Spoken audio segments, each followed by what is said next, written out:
歡迎各位收睇天盛 Channel， 又係思直同大家分享天盛苑嘅大小事。今日咧同大家講嘅咧就係呢個盛匯閣啦，咁啊進行緊呢一個煤氣公司嘅緊急維修嘅，就係喺呢個盛匯閣嘅02室嘅嗰一排嘅單位都會受到影響啊。咁喺呢一個維修嘅途中咧，就係會暫停呢一個嘅煤氣供應嘅。咁同埋咧係呢一個煤氣公司嘅工作人員啦，就會係同埋業主咧就係會拍門，咁咧就係入去呢一個室內裏面咧檢查呢個煤氣掣同煤氣管道嘅啊。咁咧就有業主啦就反映翻啦話，哇點解嗰個通告嗰個日期完咗之後都未輪到我㗎，然之後又出一張新嘅通告，咁樣搞到咧我以為係完咗唔會再揾我，然之後又嚟麻煩我咁樣啊。咁首先咧呢個通告咧就唔係法團去做嘅。呢個通告咧就係煤氣公司自己出嘅，我哋亦都係就翻呢一個咁樣嘅投訴啦，我哋亦都係問翻呢一個煤氣公司。咁煤氣公司咧就同我哋講翻咧，就係以佢哋嗰個咁樣嘅習慣咧，佢哋所謂一個工咧就出一個通告嘅。咁嗰個工譬如係3月15號完嘅，咁佢嗰個通告咧就會寫到3月15號啊。呢個工完咗之後咧，可能未必就3月16號佢又開始翻嘅喎，因為佢哋要睇翻佢哋嗰啲技術人員得唔得閒，有冇檔期嘅噃。咁可能咧下一次嗰個再重新開始其他單位嘅呢一個維修嘅話咧，就可能係變成咗15號啊，或者16號啊、17號啊第二個日子。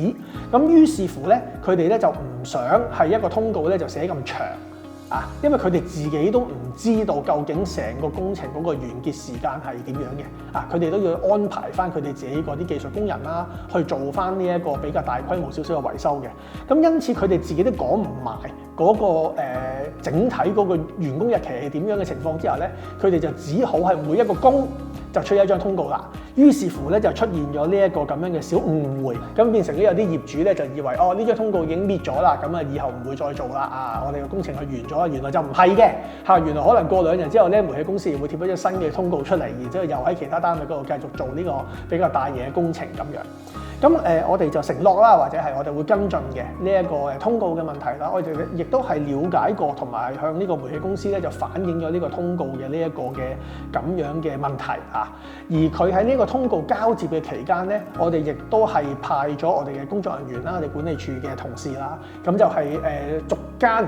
受影響嘅呢一個嘅業戶咧，我哋都係會撳鐘拍門，就係通知翻，就確保係每一戶嘅業主受影響嘅業主咧都會係知道究竟發生緊咩事，同埋係咧大概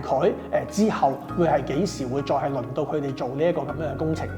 呢個咧就係我哋會協助跟進嘅。咁希望啦，煤氣公司咧就盡快完成我哋呢一個比較大規模嘅維修工程啦。咁咧就可以將呢個擾民嘅程度咧就減到最低。而我哋咧無論法團好啦、管理處都好啦，咁我哋都會係嚴肅嚴厲同埋呢一個嘅認真咁跟進呢一個咁樣嘅工作。咁咧就務求咧就係理順好呢個煤氣公司同埋業主嘅關係啦，同埋希望可以令到呢一個嘅維修工程咧就盡快可以圓滿咁樣完成嘅。